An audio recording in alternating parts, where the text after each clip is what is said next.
Hello everyone and welcome back. This is S.C. Coleman, author. And in this video we're going to talk about a subject that to many people might seem surreal, which is not as uncommon today as it might have been before. At least the perception of surreality or reality, surreality. But this concept we're talking about, the idea of a Wal-Mart District of Columbia, so to speak, well, it makes a lot more sense when we look at the different elements in evidentiary proof and documentation to explain the reality of what many of us see in a different way. And in many cases, many of us have lived in a fantasy world where the reality is designed in a way to change perspective and to bring a false representation. So the first document that we're going to start with is a Wal-Mart Settlement Agreement. And of course, as with most of these things, you have to ignore many of these titles because the title itself is a false name and it's misleading. This alleged settlement is from November 14th, 2022. The point of contact for this Wal-Mart settlement are David W. Ogden and Charles C. Speth, Wilmer Cutler, Pickering, Hale & Dorr, LLP, 2100 Pennsylvania Avenue, Northwest, Washington, D.C., 2037. And the location of the primary attorneys for Wal-Mart being in D.C. are not the only things here which are going to be representative of the theme in this video. Brian K. Mahana, Wilmer Cutler, Pickering, Hale & Dorr, LLP, 7 World Trade Center, 250 Greenwich or Greenwich Street, New York, 1007. And those are the secondary attorneys. Now, the listed here, the attorneys general are Josh Stein, Attorney General, North Carolina Department of Justice. However, attention, Daniel Mosteller, Deputy General Counsel. Dave Yost, Attorney General, Ohio Attorney General's Office. Attention, Jonathan Blanton, First Assistant, Secretary, Attorney General. 30 East Broad Street, Columbus, Ohio. Letitia James, Attorney General, New York State Office of the Attorney General. Attention, Jennifer Levy, First Deputy Attorney General. 28 Liberty Street, New York, New York. And I wonder if any of these individuals actually exist, or rather are covers for these allegedly assistant attorneys to operate things in according to their masters, but under a different undercover identity. It states notices, all notices or other communications under this agreement shall be in writing, including but not limited to electronic communications, and shall be given to the recipients indicated below. Now, the real juicy bit of this settlement, and I use air quotes for that because it's not really a settlement, that's its cover story. Exhibit B, Enforcement Committee Organization Bylaws. These bylaws constitute the code of rules adopted by the settling states and participating subdivisions for the creation of enforcement committee, the committee, to exist and operate during the term of this agreement in connection with Wal-Mart, and shall control the regulation and management of the committee's affairs. Article 2, Purpose. The committee is organized for the sole purpose of evaluating and taking such action as deemed reasonable, blah, blah, blah, November 14, 2022. Members of the committee will consist of 16 members. Upon majority resolution of the committee, the number of members may be increased or decreased from time to time, but in no event shall a decrease have the effect of decreasing the total number of members to less than 7. The committee will initially consist of 10 settling state members and 6 participating subdivision members. 3 of the participating subdivisions shall be counties and 3 shall be municipalities. The initial settling state members are representatives. Notice that word there, representatives. From Connecticut, Delaware, Illinois, Indiana, Louisiana, New York, North Carolina, Ohio, Tennessee, and Texas. The initial participating subdivision members are the City of Boston, Massachusetts, City of Cleveland, Ohio, La Crosse County, Wisconsin, Louisville, Jefferson County, Metropolitan Government, Kentucky, Mobile County, Alabama, and New York City, New York. Until 15 months from the effective date contained in the settlement agreement, the participating subdivisions may designate their outside counsel to serve as their representative. After 15 months from the effective date, an employee or official of the participating subdivision must be designated as the representative of the participating subdivision. So, what we're reading here is accurate. They are attempting to establish, in Washington, D.C. no less, a Congress under Wal-Mart to reflect the same Congress, allegedly, that we have at D.C. currently. Of course, a couple of questions would be, the main one would be why? And then the second question would be how? And how do they get away with something like this? First of all, the Congress, so-called, that we have, is a corporate body which is actually, technically speaking, the U.S. Code Congress. It is not the Congress of the United States Constitution. This is writing a different constitution, so-called Enforcement Committee Organization bylaws, under a Wal-Mart Settlement Agreement, forming representatives, which, mind you, is what people in the Senate and Congress and all that like to call themselves during their little theatrical performances on YouTube videos now, or some other medium, television. And not only that, these representatives are being sent from the states. I mean, what else would you call that, right? Under a Wal-Mart Settlement Agreement. I mean, that's quite a joke. Of course, they have just about as much power as the U.S. Code Congress has today. It's not the U.S. Constitution Congress, it's the U.S. Code Congress, and the U.S. Code being a foreignly controlled piece of intellectual property. So, a joke. Conflicts of interest, code of ethics, blah, blah, blah. Now, here are the really important sections, other than, of course, the one that we just read. Population associated with sheriffs. For any purpose in this agreement in which the population associated with a lawsuit by a sheriff is used, the population will be measured at 20% of the capacity of the jails operated by the sheriff. So that's a monetary incentive coming from this allegedly Wal-Mart settlement agreement to staff or to have quote-unquote inmates at jails, to have a high jail population. You get paid more the more people you have in your jails. Isn't that interesting? And it's worse. School districts, this is miscellaneous population of special districts. School districts' population will be measured by the number of students enrolled who are eligible under the Individuals with Disabilities Education Act, IDEA, or Section 504 of the Rehabilitation Act of 1973. So basically, that is a monetary incentive to disable children. And then we get further with this section, treat opioid use disorder, OUD, and then they continue with the acronyms after they say what the acronym allegedly stands for. Support treatment of opioid use disorder, OUD, and any co-occurring substance use disorder or mental health conditions through evidence-based or evidence-informed programs or strategies. They may include, but are not limited to those that blah, blah, blah. Of course, this is, as we all know today, is talking in code for some pretty heinous activities that they intend to carry out.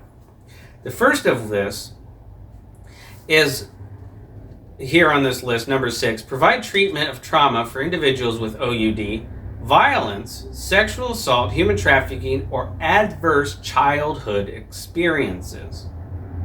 Now, the reason why adverse childhood experiences, or ACE, is important is because schools were handing out an ACE questionnaire, which, among many of the disturbing questions on it, is asking a child, mind you, and who knows how young, if anyone 5 years or older has ever touched, fondled, or had some anal intercourse or any of that stuff. It's very disturbing stuff on this ACE questionnaire.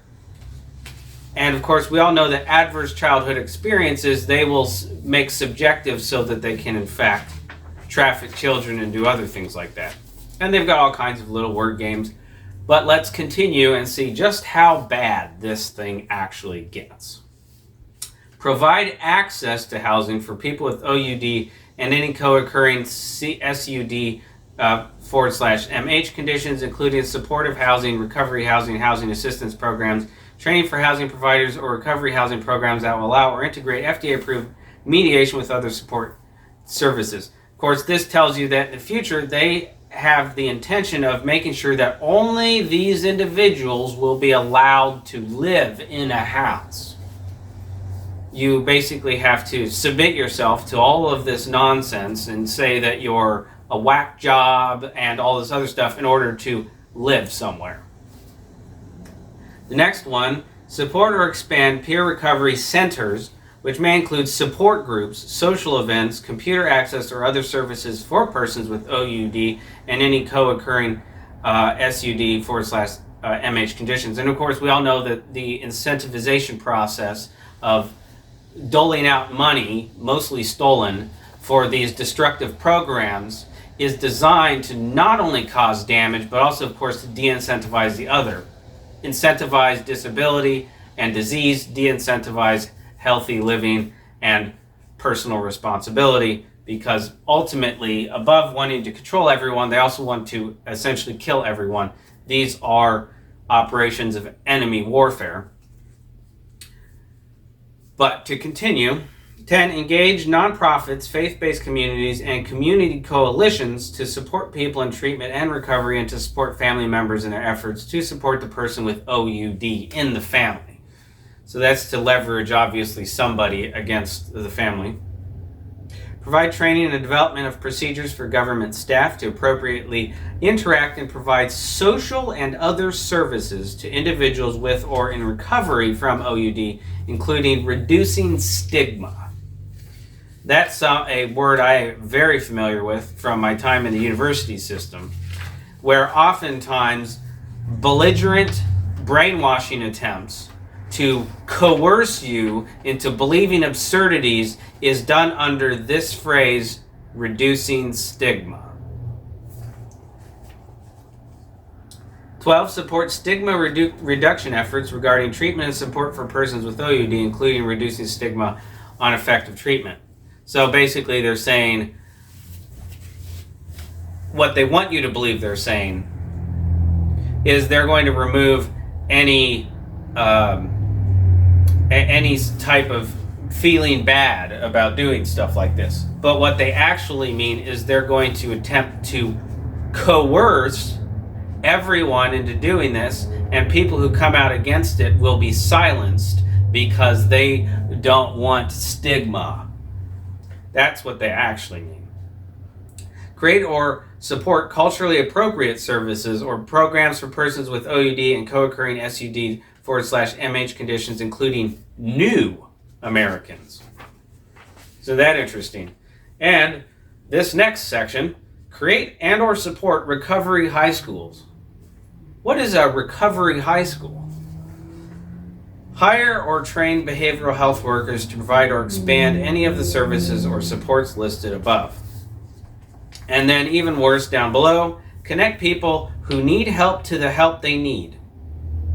That's pretty weird in how they worded that. Connections to care is what it says. Provide connections to care for people who have or are at risk of developing, which is everybody, according to them, OUD and any co-occurring SUD/MH conditions, through evidence-based or evidence-informed programs or strategies. That, of course, means your neighbor allegedly ratting on you, but it really could be anything. They could say, we got an anonymous tip. Yeah, well, from who? There might not have been an anonymous tip, and, that's the whole point of that evidence-informed crap. And the next, and I think the last part, nope, still got 3 more pages. Treatment for incarcerated population. Increase funding for jails to provide treatment to inmates with OUD. So there's 2 mechanisms to provide funding for jails, for specifically increasing funding and incentivization. So the first part you find in this settlement agreement, so-called, that there's a monetary incentive to increase the population in jails, and then we find out there's a secondary condition, a monetary incentive to ensure that those people in the jails are listed as being OUD. Funding for media campaigns to prevent opioid use, similar to the FDA's Real Cost campaign to prevent youth from misusing tobacco. So funding for media campaigns, we all know what that means. Funding for evidence-based prevention programs in schools. Well, isn't that nice? Funding and training for first responders to participate in pre-arrest diversion programs. That's an interesting word there. Pre-arrest diversion programs. Post-overdose response teams or similar strategies that connect at-risk individuals to behavioral health services and supports. Well, everybody's at risk according to them because they're going to make sure you're at risk. But the connecting to behavioral health services and supports, that sounds pretty sinister. Expand syringe service programs, linkage to care and treatment of infectious diseases. And we, of course, know what that means because of the COVID hoax. And subsequent censoring on the internet, and essentially all this social engineering to coerce people into killing themselves. Now, another section that's kind of interesting, the designated state on behalf of all settling states and participating subdivisions.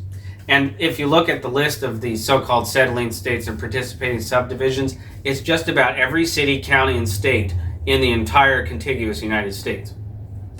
So, everyone, basically. Within the meaning of Treasury regulation, blah, blah, blah, shall designate one of its officers or employees to act as the appropriate official. That's in quotation marks. To act as the appropriate official. That sounds like the cover identity. Remember, to act. So anybody can put on a police uniform or a military uniform and go out and act as an official of that branch or entity without actually swearing any oaths, being paid, having a salary, getting anything, right? Anybody can go out and act, as an official. And the next thing we have is any return, amended return, or written statement filed or provided pursuant to section blah, blah, blah, and any similar document shall be prepared and filed in a manner consistent with reporting the global settlement amount. Isn't that an interesting word for this alleged Wal-Mart settlement agreement with settling states? A global settlement amount. And of course, there's always some hanky, stupid excuse or way to dismiss this evidentiary proof of what they're doing. Somebody can always come along and say, oh, well, Google says that a global settlement amount is just a normal part of every settlement agreement. Yeah, sure. Next and last thing we have here is what you would call nowadays a proactive pardon. And this is sort of proactively pardoning themselves. Exhibit X. X marks the spot, right? Governor's release of opioid-related claims pursuant to the Wal-Mart Settlement Agreement. I, name, Governor of the Commonwealth State Territory of Commonwealth State Territory, hereby authorize Attorney General name to settle and release to the maximum extent of my power as Governor all release claims of 1. All of Commonwealth state territories past and present executive departments, agencies, divisions, boards, commissions, and instrumentalities with regulatory authority to enforce state and federal controlled substance acts, and 2. All of the Commonwealth state territories past and present executive departments, agencies, divisions, boards, commissions, and instrumentalities that have the authority to bring claims related to alleged harm and or covered conduct seeking money, including abatement and or remediation or revocation or suspension of a pharmaceutical distribution or dispensing license. The foregoing authorization is suspension of a pharmaceutical distribution or dispensing license. The foregoing authorization given in connection with section X.G of that certain settlement agreement dated as of November 2022, setting forth the terms of settlement between and among Wal-Mart Incorporated on the one hand and certain settling states and certain participating subdivisions on the other hand. This release is intended to be a release from a state's governor as contemplated in such sections. Capitalized terms and used herein and defined in such settlement agreement may have the meanings given to them in such settlement agreement, blah, blah, blah. Governor of the, whatever, and date.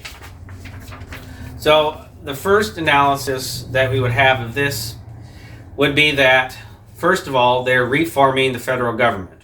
And the biggest question is why, if there's already apparently currently still in practice a federal government, why would they need to reform it? And why would they need to do it under the cover of a Wal-Mart Settlement Agreement?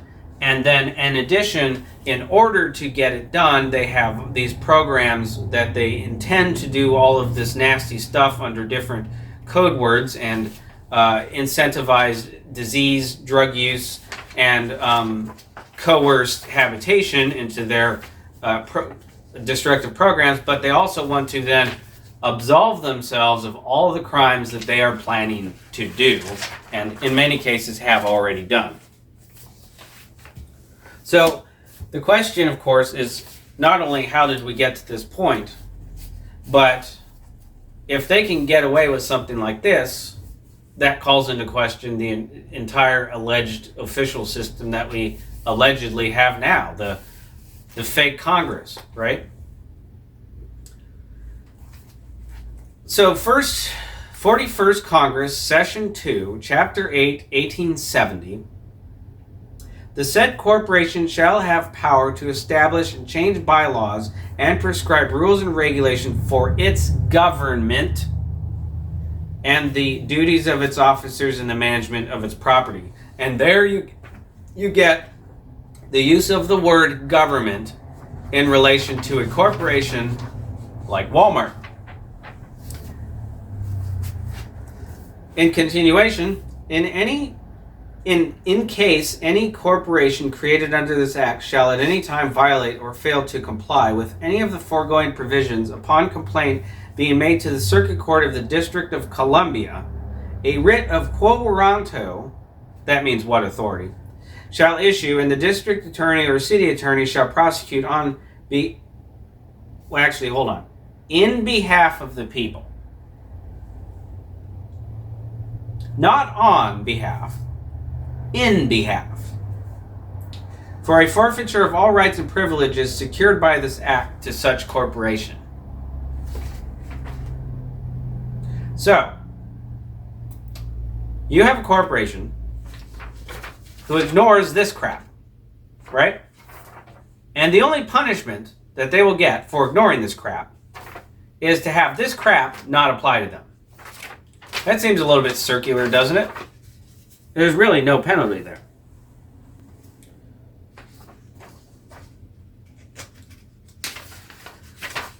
The next part, Section 36.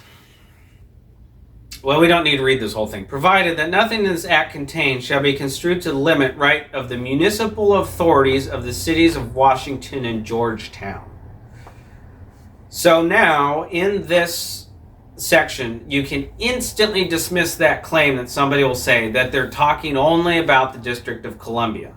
Because Washington, the city, Washington, D.C., the city of Washington is being precluded, and so is Georgetown. So, to whom does this act actually apply? And of course, this freaking document's almost, it's like 500 to 1,000 pages, if not more. And in this next section of that act, we have the phrase, an act donating public lands to the several states and territories which may provide colleges for the benefit of agriculture and mechanic arts. So this alleged Organic Act, is what many call it, of 1870, is where our occupationist, treasonous, university school system of the land grant nonsense comes from. But it goes on further to say, approved July 2nd, 1862, B and the same are hereby legalized, and the Commissioner of the General Land Office is authorized to use patents on such locations. Seems a little bit interesting, the wording there. And now we're going to go ahead, and after looking at that nonsense, we'll sort of put it in context by looking at, essentially speaking, the entity behind all of it. The company for lawyers, the corporation trust company system. And here it lists out the various directors and the various offices, listing one office in England at London EC 95 Gresham Street. And we're going to see in a little bit why that's so important.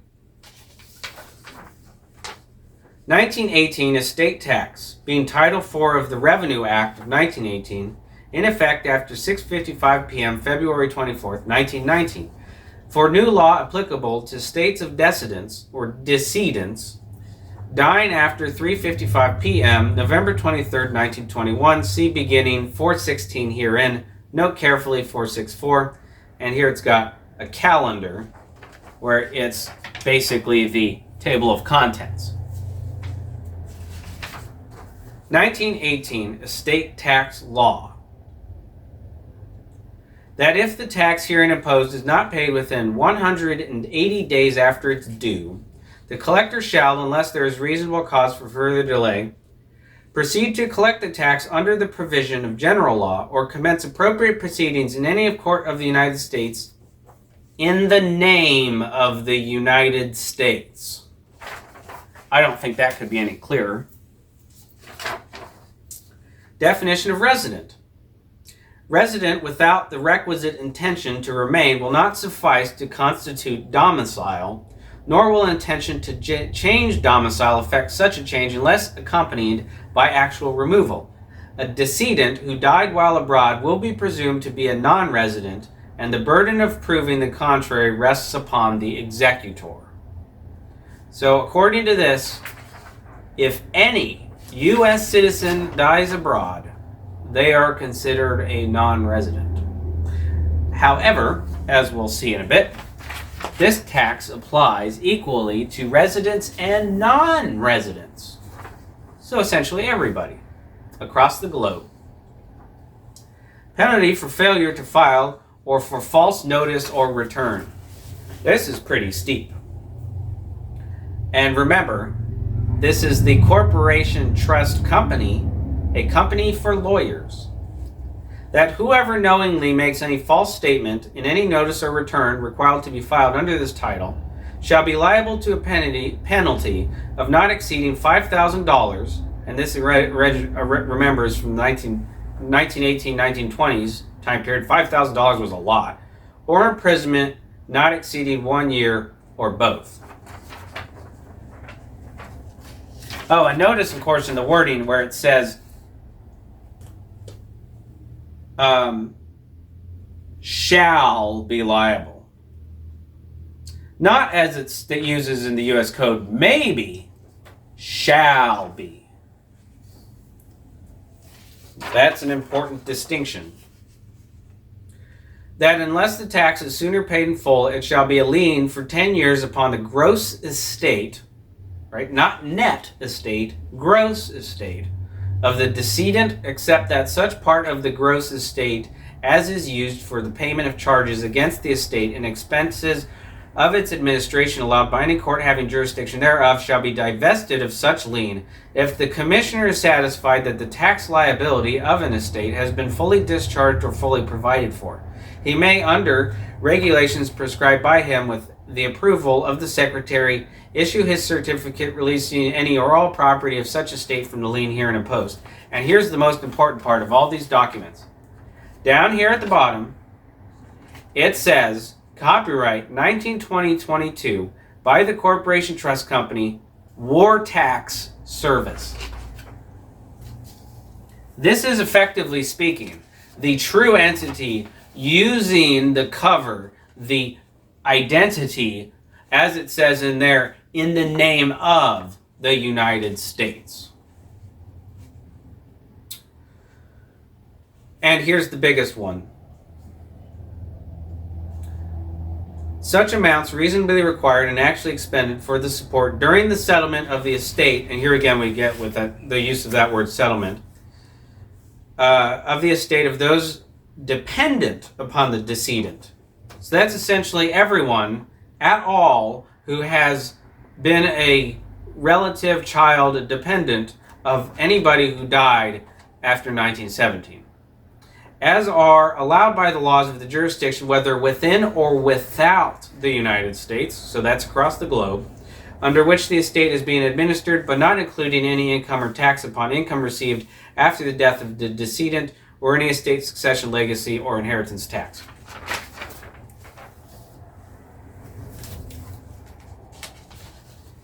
The amount of all bequests, legacies, devices, or gifts to or for the use of the United States, any state, territory, any political subdivision thereof, or the District of Columbia, for exclusively public purposes, or to or for the use of any corporation organized and operated exclusively for religious, charitable, scientific, literary, or educational purposes, including the encouragement of art and the prevention of cruelty to children or animals, no part of the net earnings of which inures to the benefit of any private stockholder or individual, or to a trustee or trustees, exclusively for such religious, charitable, or scientific, literary, or educational purposes. This deduction shall be made in case of the estates of all decedents who have died since December 31st, 1917. And that is what I said. Anybody who's died after that date. Anybody at all, anywhere across the globe, acting under the name of the United States. And this page is just a repetition of what I just read, printed it out twice. Next, under rates, that in lieu of the tax imposed by Title II of the Revenue Act of 1916 as amended, and in lieu of the tax imposed by the Title IX of the Revenue Act of 1917, a tax totaling the sum of the following percentages of the value of the net estate, determined as provided in Section 403, is hereby imposed upon the transfer of the net estate of every decedent dying after the passage of this act, whether a resident or non-resident of the United States. So it doesn't matter whether you're a resident or a non-resident. They make the distinctions, but it really doesn't matter because you get it both ways. And here it's got the various rates, what some might refer to nowadays as income tax.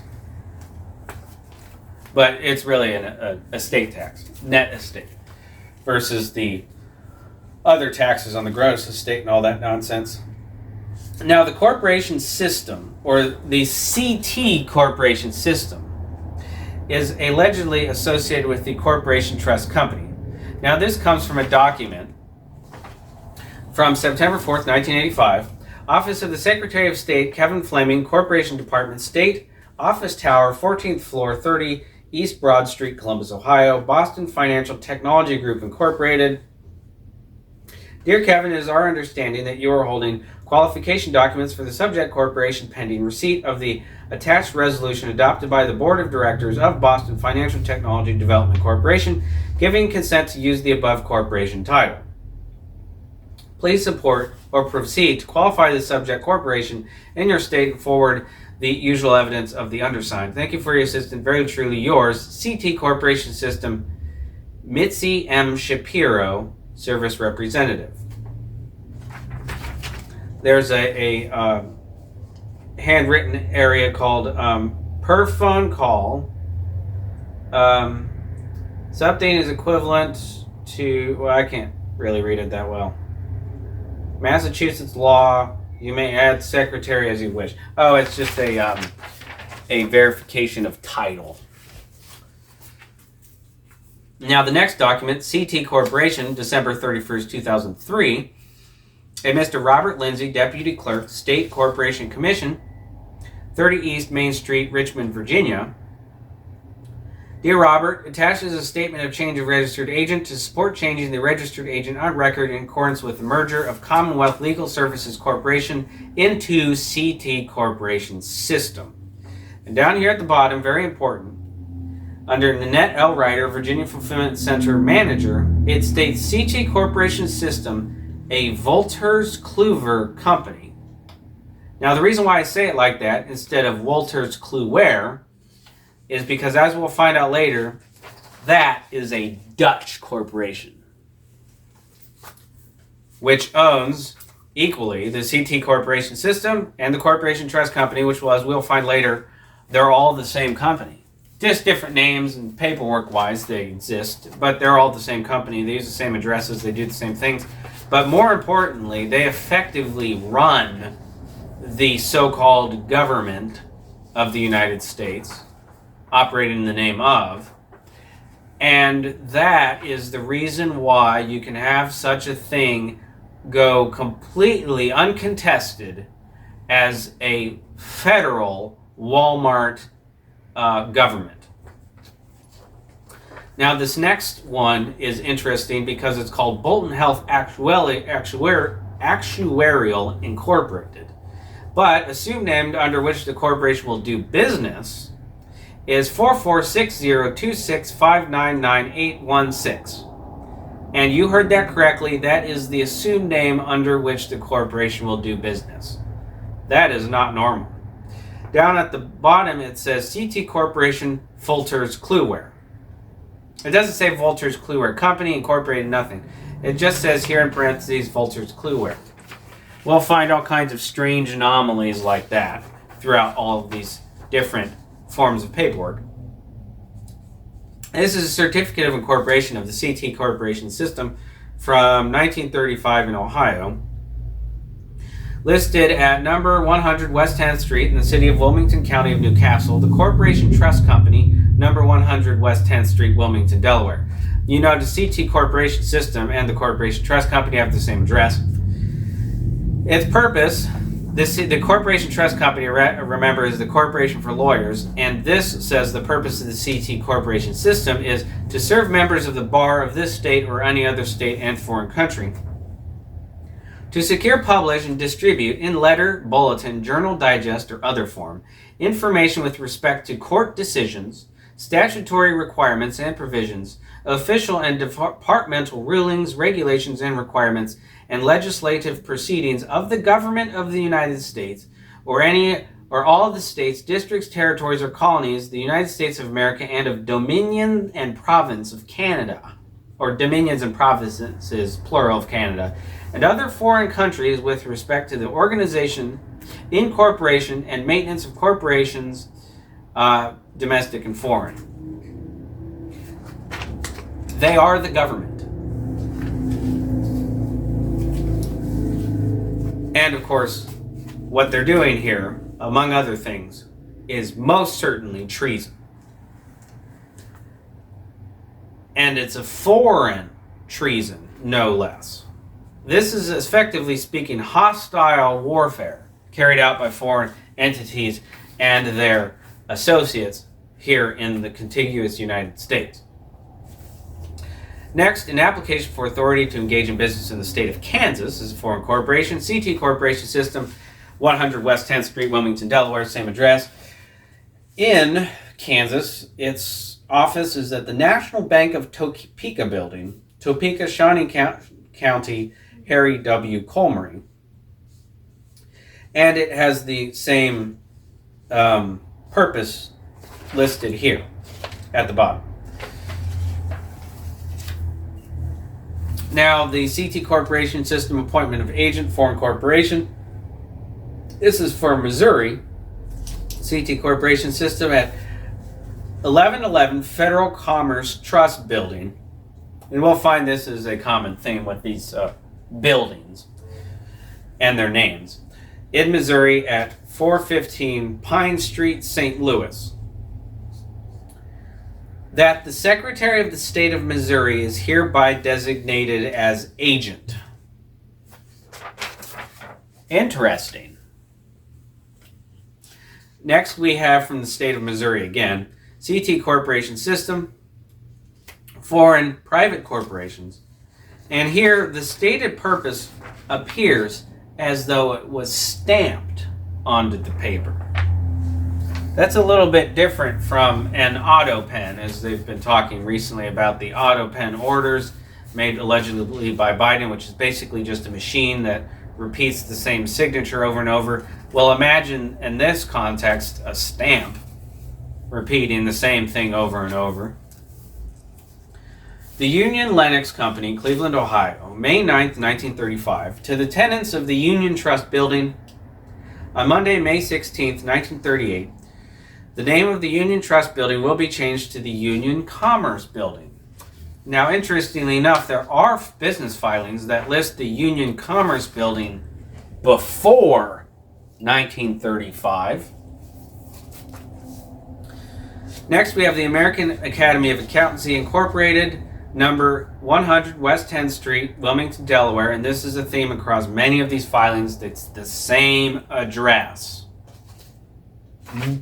Possibly thousands, if not millions, of corporations incorporated at the same address. David M. Donnelly, the Corporation Trust Company, Union Trust Building, Cleveland, Ohio. And the important thing to notice here is that it specifies David M. Donnelly, the Corporation Trust Company, Union Trust Building, Cleveland, Ohio.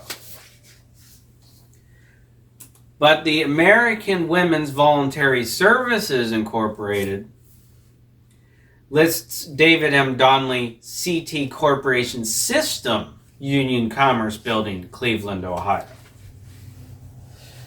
And that the purpose of this organization is the supervision of the organization and functioning of local units of volunteer women workers, all of which will be part of a permanent nationwide organization designed to supplement and strengthen the work of existing defense councils.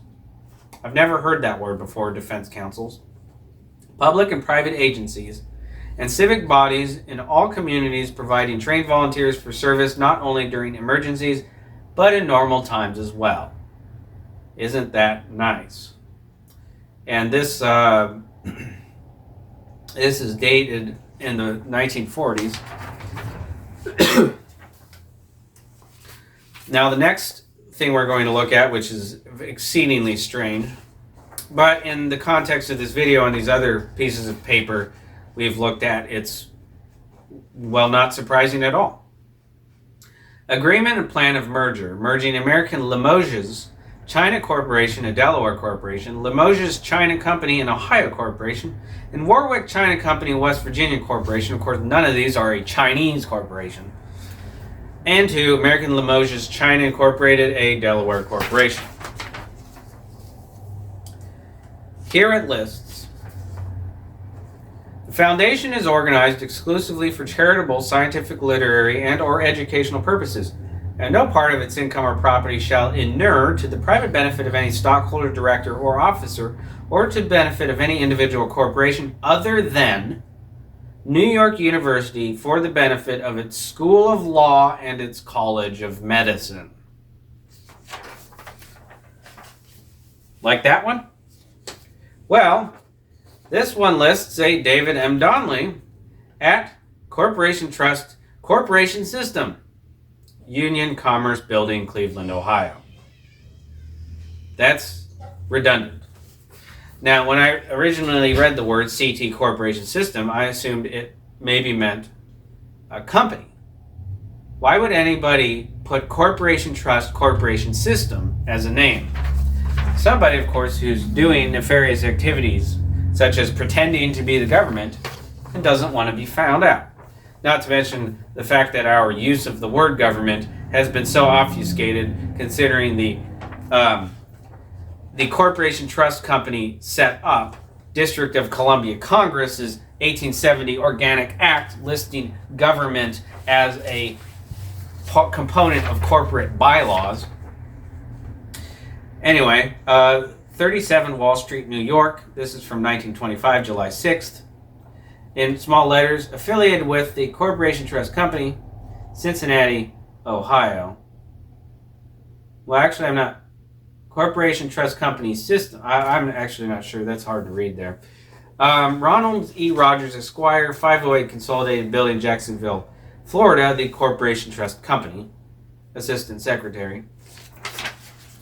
Oh, and this is a document targeted out saying, we enclosed here with Treasurer's affidavit for the above named company, blah, blah, blah. Just some more of that standard paperwork for their money laundering, money pushing, and all that stuff. But the main point to understand here is that these are attorneys specifically operating and pretending to be the official constitutional, I'm not sure what the word for it would be, but as most people might say, government, but I don't think that that's the applicable word. But either way, the constitutional states of America, right there, a private corporation, private entity, and no less a company of the Wolters Kluwer, which, as we'll find out in a minute, is Dutch. And, of course, naturally, they've got some very insidious plans for the rest of us. Now, this next document is the Protein Corporation merger. And it states, the Protein Corporation further agrees that the service process upon the Secretary of the Commonwealth of Pennsylvania shall be of the same legal force and validity as if served on such corporation. The official state of the Commonwealth of Pennsylvania, according to this piece of evidence, is a corporation. Of course, these people want to hide. They know what they're doing. This is the activity of somebody with a guilty conscience, as what some might say. And the terms and conditions of this merger are as follows, blah, blah, blah. Next document, M7D Corporation at 6710 Virginia Manor Road, Beltsville, Maryland, USA 20705, lists the Corporation Trust Company at 1209 Orange Street, Wilmington, Ohio, 19801. Obviously, they meant to put Delaware. But that's the Corporation Trust Company with now a different address than the usual one. Now this one, State of Delaware Certificate of Formation of TVC Funding for, or IV, REO, R-E-O, LLC. Certificate of Formation of TVC Funding, that's Tango Victor Charlie. IV, or for, which would be India Victor. REO, R-E-O, Romeo Echo Oscar, LLC, dated August 11th, 2020, is being duly executed and filed by Michael Nicolini as an authorized person to form limited blah, blah, blah. It lists a registered agent office at the Corporation Trust Center, 1209 Orange Street, in the city of Wilmington, Delaware, 19801. So that's interesting. This next document from I believe it's Florida, 2018 Foreign Limited Liability Company Annual Report lists Wolters Kluwer, or Wolters Kluwer, Technology BV LLC, current principal place of business, Zoidspolsinger 12, Alpha Non-Regen, Netherlands, 2408ZE. Current mailing address, 2700 Lake Cook Road, Law Department, Riverwoods, Illinois, 60015, U.S. Name and address of current registered agent, CT Corporation System, 1200 South Pine Island Road, Plantation, Florida, 33324 US. And the authorized persons, manager, Entricken KB, Zoidpoolsinger 12, Algenand Mriehen, Netherlands, and Nancy P. McKinstry, and the same address in the Netherlands. I wonder how how much tracing you would need to do to find out it goes back to Switzerland.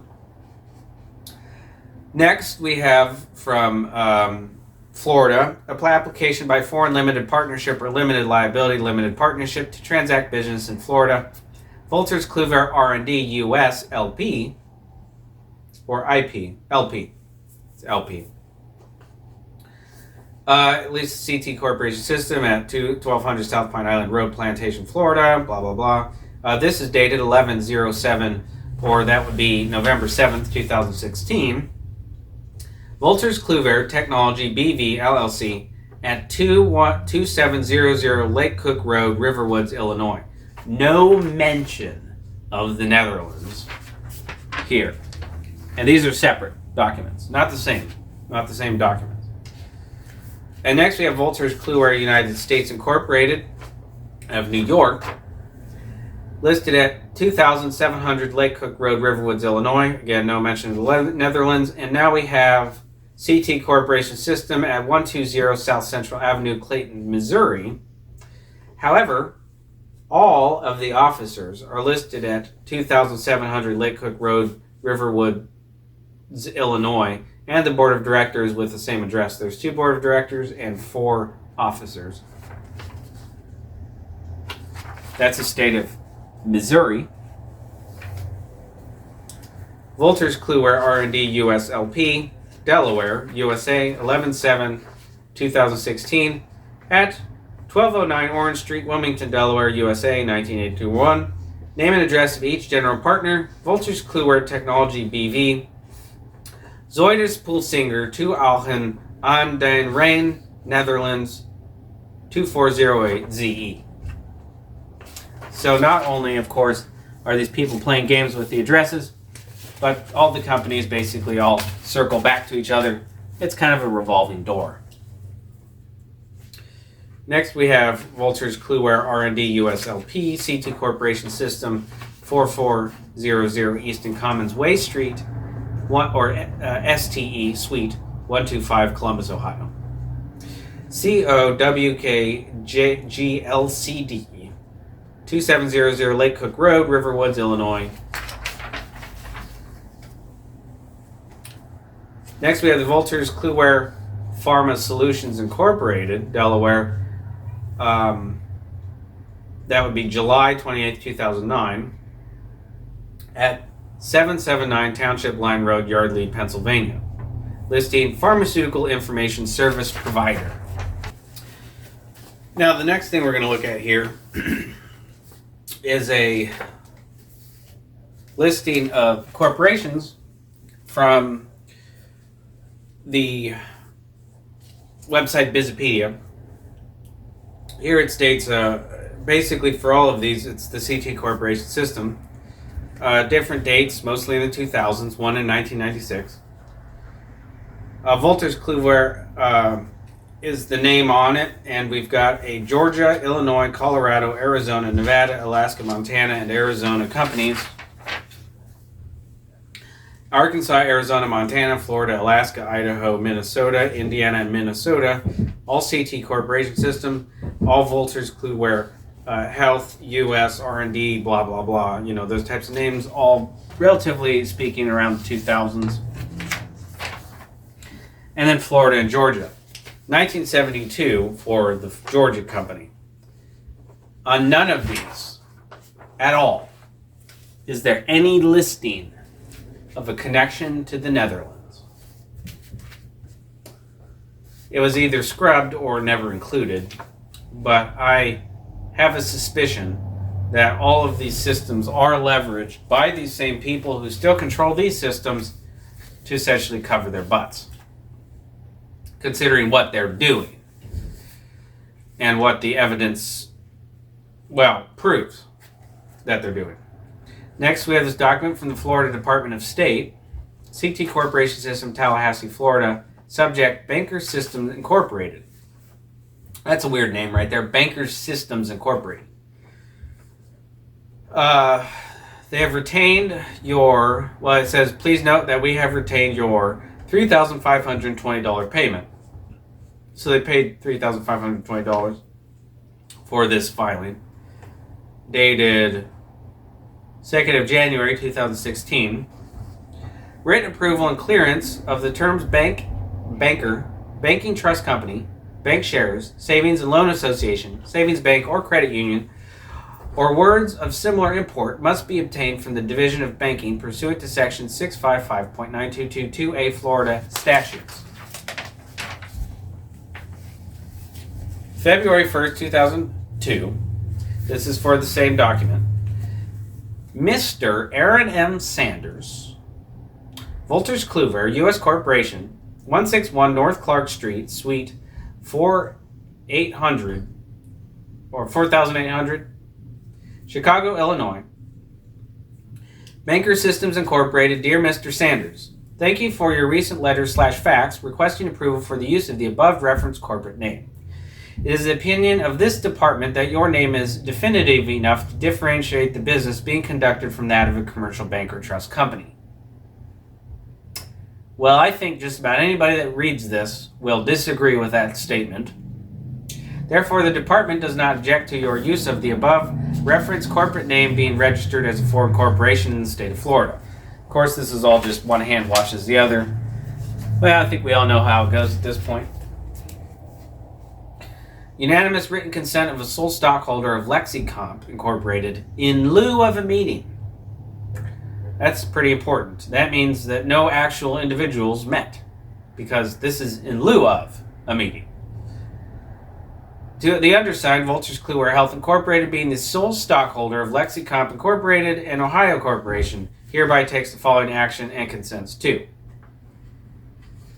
The name of said corporation shall be Wolters Kluwer Clinical Drug Information Incorporated.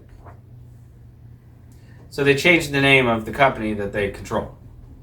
I mean, typical. Wolters Kluwer Health Incorporated as sole stockholder of LexiComp Incorporated.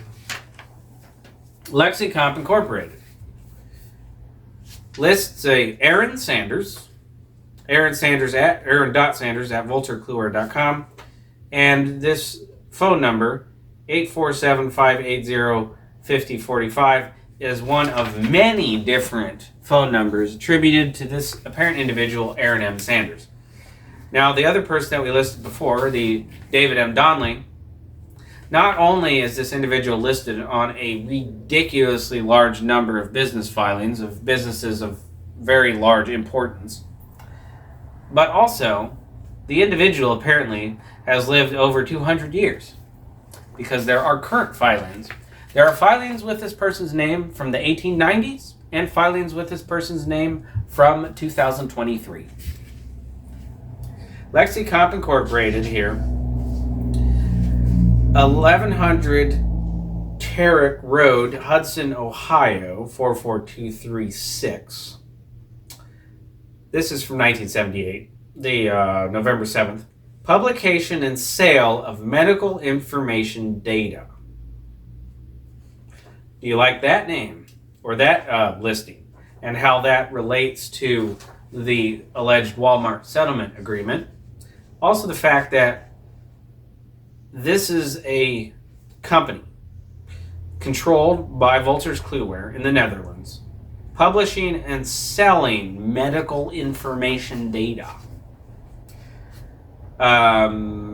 Registered agent, of course, CT Corporation System, 1200 South Pine Island Road, Plantation, Florida.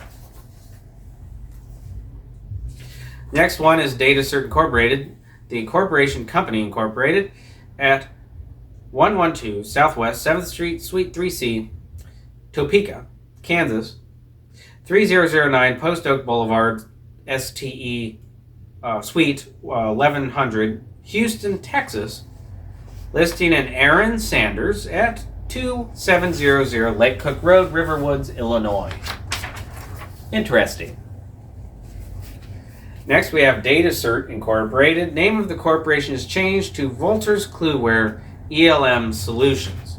Originally, I thought that said BLM Solutions, but considering the corporate filings off of Bizipedia, it's probably ELM, but who knows? It might actually have been BLM Solutions originally, but because of the obvious implications of those three letters, BLM, they changed it in the Bizipedia filings to ELM, and considering there's no reference in most places. I mean, I was surprised. I got lucky enough to actually stumble upon the connection to the Netherlands, because there is an excessive amount of effort to obviously hide that fact.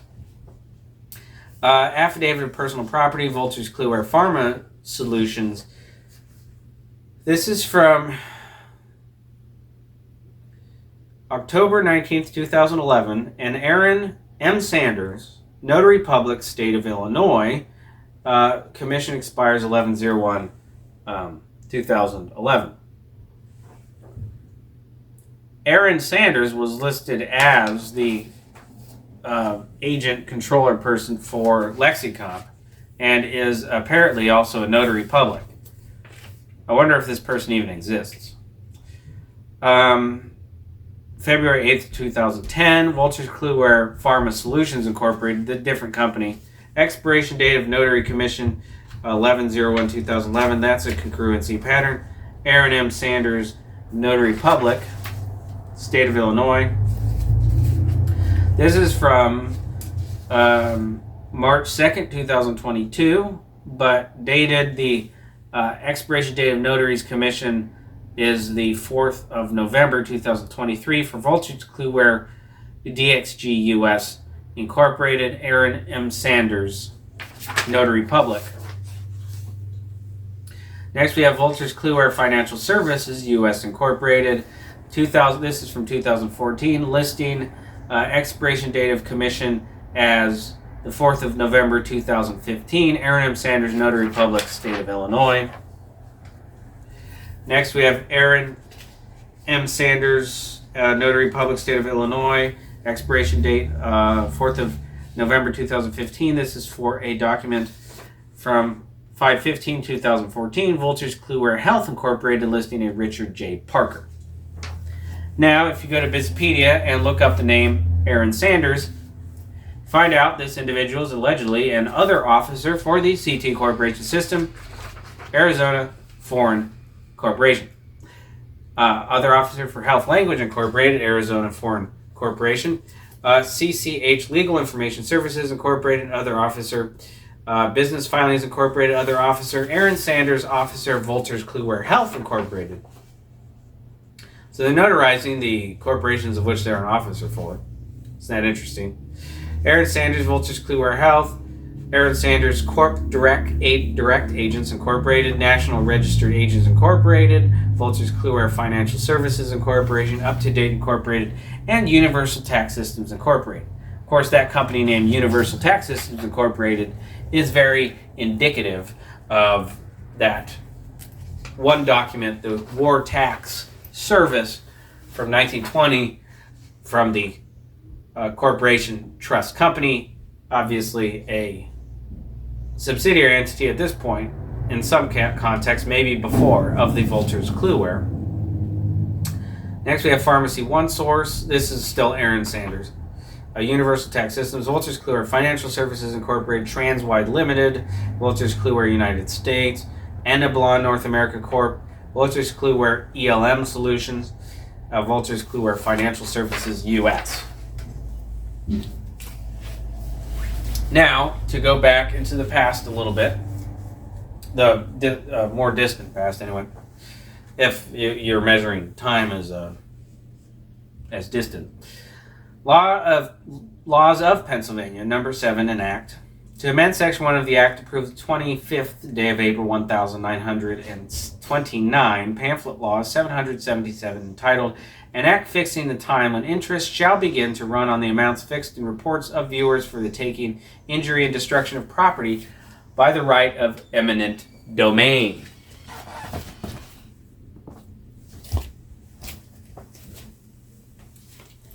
Section 1 being enacted, that Section 1 of the Act and approved the 25th day of April 1929, Pamphlet Law 777, entitled An Act Fixing the blah blah blah, is hereby amended to read as follows. Section 1. Be it enacted that the amount of damages allowed in a report of viewers for the taking, injury, or destruction of property by the exercise of the right of eminent domain shall, as finally confirmed, bear interest at the rate of 6% per annum from the date of the confirmation filing of the report, approved 29th day of March, A.D. 1931. Now, the next one that's important for this corporation calling itself the Commonwealth of Pennsylvania. Number 9, an act to enable the farmers of the Commonwealth of Pennsylvania as an emergency measure to borrow money from the United States of America under the provision of the joint resolution of Congress approved the 20th day of December 1930, public resolution number 112, 71st Congress, as amended for the relief of farmers in the drought and storm-stricken areas of the United States, authorized the execution and recording of abated mortgages unto the United States of America in crops already planted or to be planted, and designating the nature of the lien, operation, and effect of such mortgages.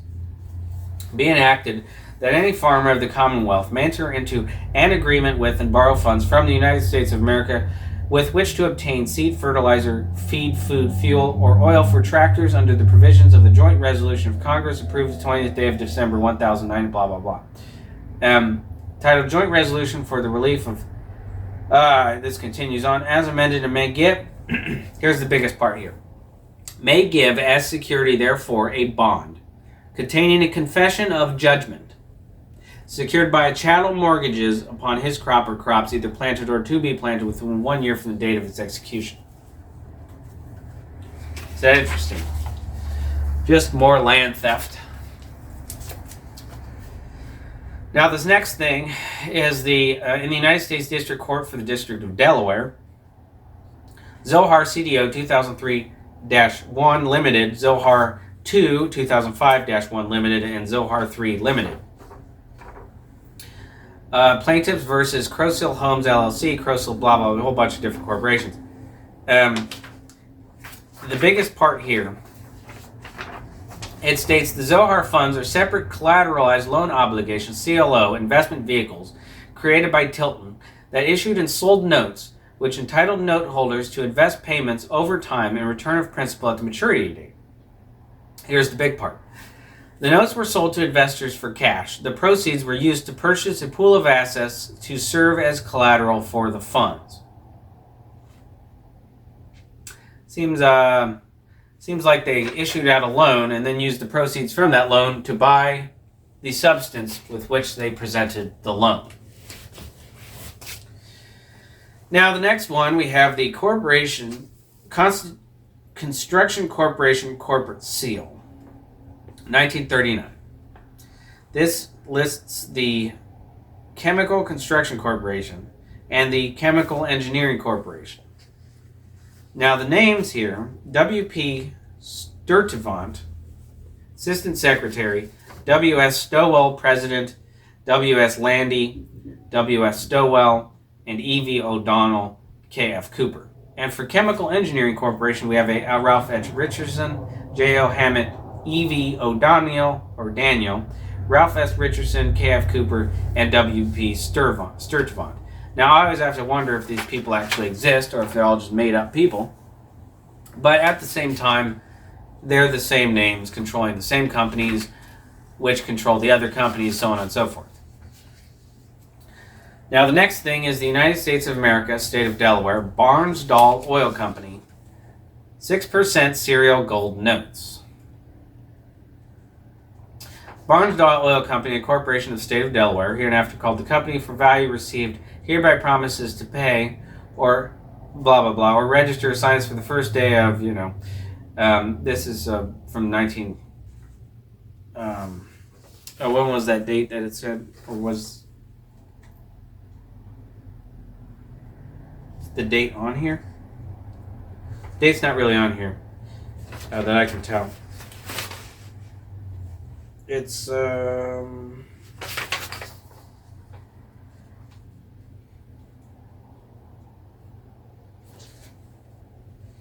Well, the date really doesn't matter. Anyway, it's in the past, distant past.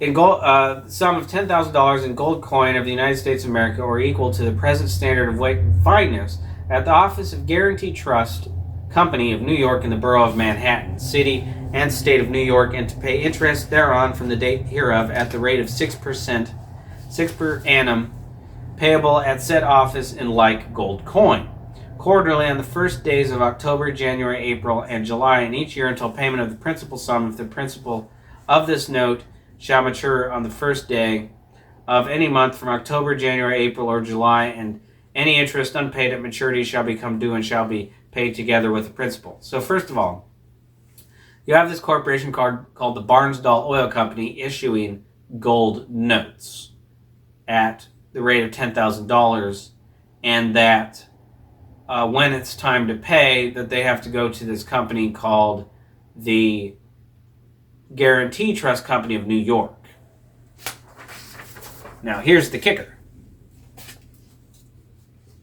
Well, first of all, we have to look at exactly what this is, and it's from September 1st, 1919. Anyway, $3,300,000, known as the 6% serial gold notes, all of like tenor except as dates of maturity, and all issued under the pursuant to an agreement dated July 1st, 1919, duly executed by the company and by Barnsdall Corporation, a corporation of the state of Delaware, to Guarantee Trust Company of New York, as trustee, to which reference is hereby made for a description of the rights and remedies of the holder or holders of said notes, and of the obligations of the company and Barnsdall Corporation in respect thereto. As provided in said agreement, said notes are issuable in series maturing in monthly installments of $100,000, each beginning September 1st, 1919, as provided in said agreement. All rights and action respect to said notes are vested exclusively in the trustee. So they're issuing these notes stating that they're worth this much and that you can render them for gold coin, but that all rights are vested in the trustee, not the note holders. And here's the biggest one. No recourse shall be had for the payment of the principal of the interest upon the notes, or for any claim based thereon, or otherwise in respect thereof, or of the agreement under which this note is issued against any incorporated stockholder, officer, or director, past or present, or future, of the corporation or of Barnsdall Corporation, or any successor corporation. So, you take out these notes in good faith, find out in the fine print that all rights are vested in the trustee, and that even though it says you can go redeem the notes for gold coin, you actually can't, and you can't even hold them accountable if you sign this crap. This stuff is already done. So that's an interesting form of hypothecation there. And here it basically specifies what you can, how legal proceedings can be done. In case the oil company shall fail forthwith to pay such amounts upon such demand, the trustee in its own name and as trustee of an express trust shall be entitled and empowered to institute such action or proceedings at law or in equity against the oil company or the corporation or both of them, as may be advised by counsel for the collection of the sum so due and unpaid, and may prosecute any such action or proceedings to judgment or final decree, and may enforce such judgment or final decree against the oil company or the corporation or both, and collect the monies adjudged or decreed to be payable out of the property of the oil company or the corporation or both, whatever situated in the manner provided by law. So yeah, that's what that means. That is essentially speaking fraud. It's theft, but it's also what many might refer to as counterfeiting and hypothecation, among other things. No holder of any note issued hereunder shall have any right to institute any suit, action, or proceeding in equity or at law for the collection of any sum due from the oil company or the corporation on such note on account of principal or interest, or for the appointment of a receiver, or for any other remedy hereunder or upon or by reason of such note, unless and until such holders shall have previously given to the trustee written notice of such default, and of the continuance thereof, as hereinbefore provided, and unless and until the holders of 25% in principal amount of the notes then outstanding shall have made written request upon the trustee, and shall have afforded to it a reasonable opportunity to institute such action, suit, or proceeding in its own name, and unless also shall have offered to the trustee security and indemnity satisfactory to it against the costs, expenses, and liabilities to incur therein or thereby, and the trustee for 30 days after receipt of such notification, request, and offer of indemnity shall have neglected or refused to institute any such action, suit, or proceeding, and such notification, request, and or offer of indemnity are hereby declared in every such case at the option of the trustee, be the conditions precedent to the execution of the powers and trusts of this agreement. And it basically just goes on. It's a bunch of twisty words to say that not only, can you do nothing if you get swindled by these notes, but in addition, they're going to try and make money off of the attempt to recover stolen funds. A oil company issuing gold notes for gold they don't have, basically. United States of America Series A Barnsdall Corporation Sinking Fund Convertible Gold Bond. This is a different one. So they did it a bunch of times. For value received, the Barnsdall Corporation, a corporation organized and existing under the laws of the state of Delaware, hereafter referred to as the company, hereby promises to pay to bearer, or if this bond is registered as principal to the registered holder thereof, principal sum of blah, blah, blah. Yeah, they promise, and then find out in all of the fine print that there's no way you can recuperate or even hold them accountable, so they can just renege on it with no problem. Both principal and interest of this bond are payable to the office of Lee, Higginson and Company in the borough of Manhattan City in the state of New York, or at the option of the holder at the offices of said Lee, Higginson and Company, either in the city of Boston, Massachusetts, or in the city of Chicago, Illinois, in gold coin of the United States of America, of or equal to the standard of weight and fineness existing January 1st, 1921, without deduction for any taxes, assessments, or other governmental charges which the company, the said Lee, Higginson and Company, or the trustee herein, after named, may be permitted or required to pay thereon, or to retain, or to deduct therefrom, under any present or future law of the United States of America, or of any state, county, municipality, or other political subdivision thereof, except inheritance taxes and so much of any federal income tax in respect to income derived from such interest as shall be in excess of 2% thereof. The company will in each year refund and repay to the holder of this bond the amount of any lawful tax thereon paid by him in and for such year to the Commonwealth of Pennsylvania, not exceeding 0.4%. Seems rather odd of a stipulation.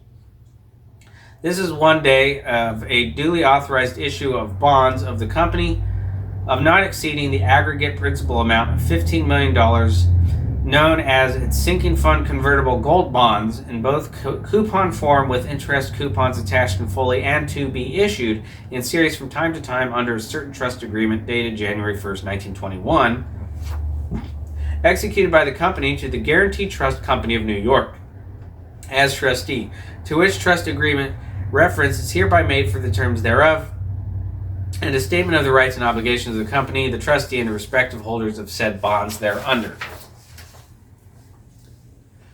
Article 1st, designation, amount, form, denominations, execution, authentication, registration, and exchange of bonds. The bonds to be issued hereunder shall be designated as the company's sinking fund convertible gold bonds, and the aggregate principal amount of all the bonds which may be issued under this agreement shall never at any time exceed the sum of $15 million. At the time of authorizing the original issue of bonds of any series, the board of directors of the company may direct that the bonds of such series shall be issued either as coupon bonds or in the denominations of $100, $500, and $1,000. So they're issuing their own currency in denominations much higher than any regular person would have access to, or in any one or more of such denominations, or as both coupon bonds in one or more of such denominations, and as registered bonds in the denomination of $1,000 or any multiple thereof, and the company may also stipulate and agree, if it shall be lawful to do so, that the principal interest of blah, blah, blah. So basically, don't try and tender these essentially private currency notes, of which they're listed at ridiculous values, because you'll find out in the fine print that you can't tender them for anything because there's actually nothing to be had. It's all, essentially speaking, well, fraud. But it's not with the blessing of the government. It's done under the name of the government. That's a big distinction. The false government that we have today is being operated by the Corporation Trust Company, and in extension, the Volters Kluwer Company, of their many different names and subdivisions and whatnot. Now, the next part, as far as this Barnsdall Oil Company goes, is we have from the state of Delaware a filing, certificate agreement of merger between the Sunray Oil Company Corporation and the Barnsdall Oil Company. This is dated 1950, 23rd day of June, 21st day of July. I know it's got two dates, separate dates on it. Now, this next filing is from the state of Louisiana. The Sunray Coastal Pipeline Company, previous name Barnsdall Pipeline Company, changed at the 11th of April, 1951. Mailing address, Petroleum Building, Box 2039, Tulsa, Oklahoma. Now, here's the biggest thing. This is from the state of Kansas, 1943. The Sunray Oil Corporation, listed in Topeka, Kansas. That's a familiar location, considering Aaron Sanders. National Bank of Topeka Building. And in the purposes, the owning and dealing in oil and gas leases and mineral rights. Dealing in mineral rights. This Sunray Oil Corporation, which is also equally the Barnsdall Oil Corporation. The Sunray Oil Corporation, Delaware, Tulsa, Oklahoma, 1941, balance sheet, June 30th, lists First National Bank and Trust Company, Oklahoma City, as current assets, cash, and banks. Manufacturers Trust Company, U.S. Savings Bonds, Defense Series F. Also, cash surrender cash surrender value of life insurance policy. This is a corporation that has a life insurance policy. Investment in affiliated companies, and reserve for depreciation. This is a lot of money here.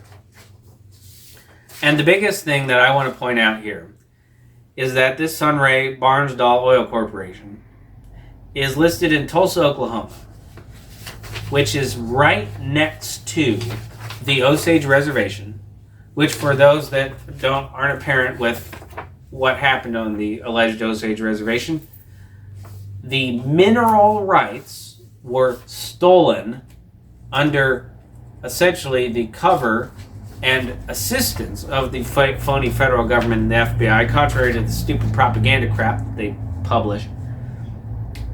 And that is how they did it. Next, we have the Barreca Oil Company.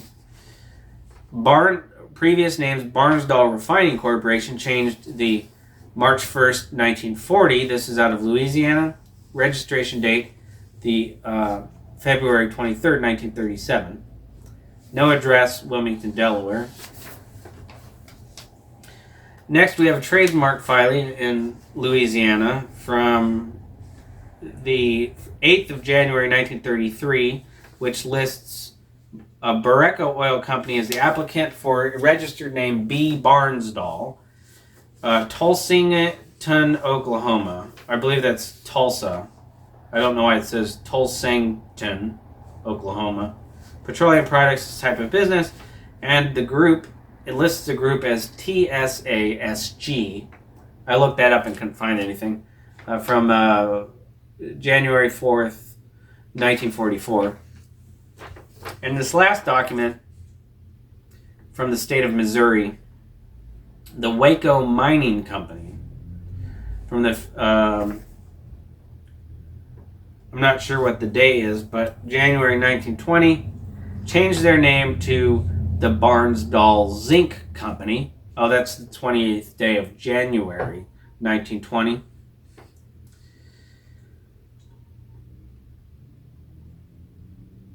And so those documents provide a very interesting pattern of evidentiary proof that paints that form the pieces to the jigsaw puzzle that is the current situation we're living in, how we got here, and essentially what the future plans are as far as these entities go. It is, essentially speaking, a cabal, an organization, a coalition conspiracy of attorneys to steal everything on behalf of foreign interests, to rob us blind, and to murder the population through drugs and other heinous operations. Thank you.